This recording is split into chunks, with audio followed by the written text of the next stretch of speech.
Hi guys, Paul here from PABrewNews, back again after a little hiatus. We had a lovely weekend with Average Troll, America. If you've ever seen him on the Albino Rhino Beer Review channel, you know that. Average Joe, his name is on YouTube. He doesn't have a channel up yet, but hopefully one day he will. So I had a little hiatus because we had a big drinking time. We just had a big drinking time. I got a couple of beers from him. Chocolate Manifesto, he was nice enough to give me. I brought down a couple of different ones. Some the Imperial Stout from Smutty Nose, barley wine from Smutty Nose, Experiment, Imperial Stout from Beerment Brewing Company. This ale, Bluebird Bitter from Constan. A couple different ones that I can't remember offhand, but you're going to see some new reviews coming up, so thank you, Joe.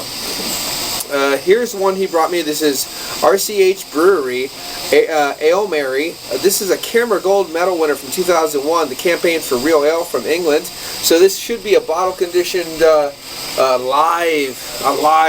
real ale with live yeast to condition the bottle. So it should still be perfectly fine. 6% alcohol by volume, 1 pint 9 fluid ounces, so an actual full English pint. I think that's a 500 milliliter bottle. I'm not exactly sure. Mary Ale is a dark, rich, and spicy bottle-conditioned ale. That's all I need to read. So that's perfect. Absolutely wonderful. Got an English pint glass right here. I don't know the exact style, so I can't get you an exact glass, but I figured might as well put it in an English pint bottle. Haven't shook the ale up too much. While I pour, I'd like to give a little shout out to a guy from England that I watch a lot of.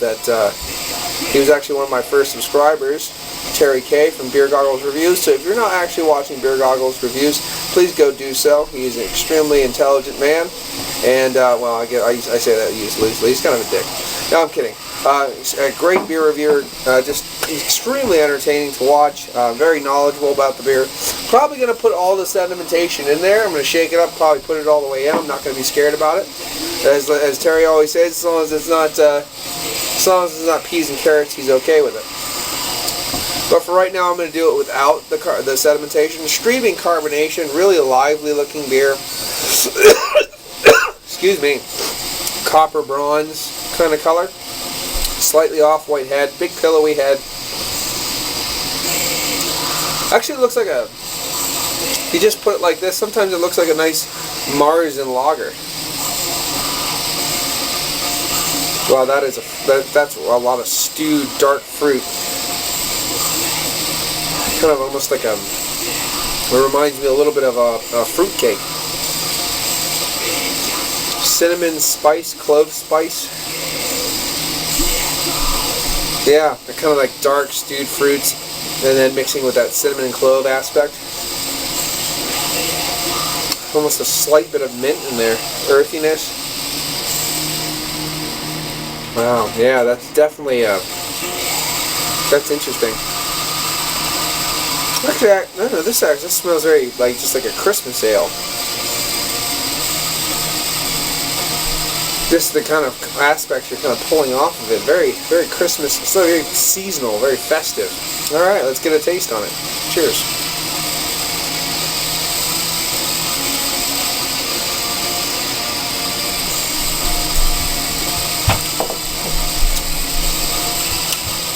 Super smooth. Kind of a bold carbonation.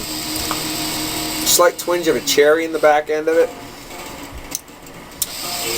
Slight malty biscuitiness. You get those fruits, but you get more of a cherry.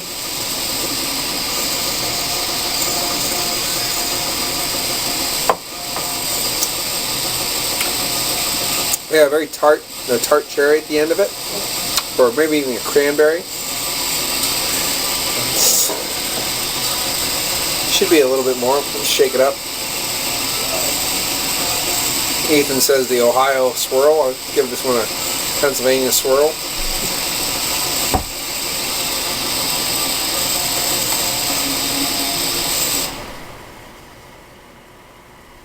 Nice and slow. Don't want to go too crazy on it.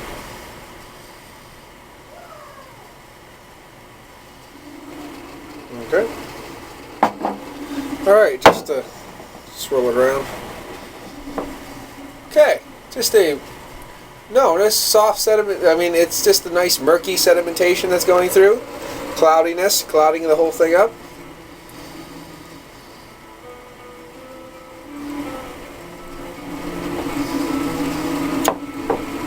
A little bit softer, not as tart, more biscuity now. Slightly chalky, grainy.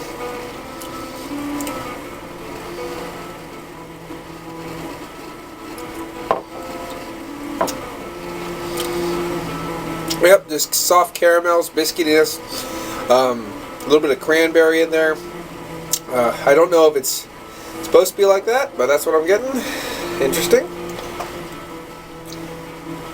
Not your typical bitter, or at least typical English ale. Let's get a read on it. Dark, rich, spicy bottle-conditioned ale, resonant with Christmas seasonal flavors, and designed to take the chill off the coolest winter night. Ale Mary has a warm and sweet aroma of cloves, coriander, and ginger. Wow, coriander and ginger. I didn't pull those. I got more like a cinnamon, but that's okay. I definitely got the cloves.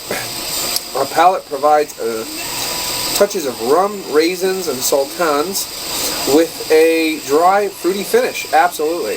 This ale has been exclusively brewed for us by Paul Davey of RCH Brewery, FL.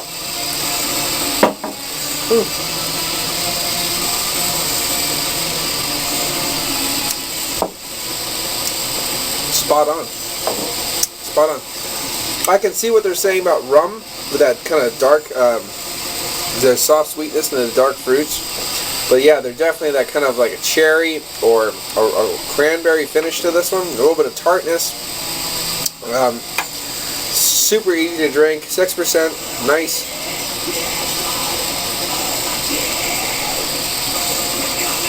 Yeah, especially the nose.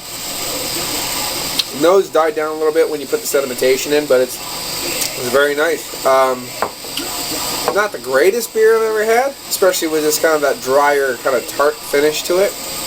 You kind of have to be in the mood for that, but it's not bad at all. It's not bad at all. I'm probably going to give it an 8 out of 10 for, for overall drinkability, and I think it's really spot on for what they wanted, so that's great. This has been Paul from PABrewNews. I'm going to give Ale Mary, right here, I'm going to give this one a big old 8 out of 10. This has been Paul from PABrewNews. Cheers.